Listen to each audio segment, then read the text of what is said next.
Hello everybody and welcome back to another video. So in this video guys, we'll see together how can we easily deactivate a Snapchat account temporarily. So let's jump right into it. First, you open your Play Store or App Store, it depends on what device you're using. Find Snapchat and make sure you have the app updated or at least have a new version. After that, quit from the store. Now let's open Snapchat. Of course, we have to be logged into the account and then tap here in the top left corner to go to your profile. Now we need to go to settings, so tap here in the top right corner on the gear icon. Then scroll down until you find a category named I need help under support.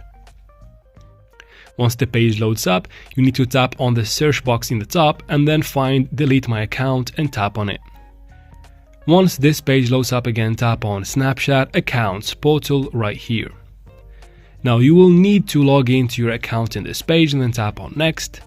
Once you are logged in, you find something that says delete my account. But don't worry, we're not going to delete the account, we're only going to deactivate it. In this page, type in your password and then tap on continue, and you'll get to deactivate your Snapchat account for up to 30 days. Be careful though, you'll need to log back in before 30 days to prevent your account being deleted. So you can deactivate the account for up to 30 days before deletion, so be careful guys.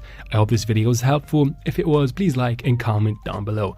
Don't forget to subscribe for future videos like this one, and as always, thank you very much for watching and see you in future videos. Peace.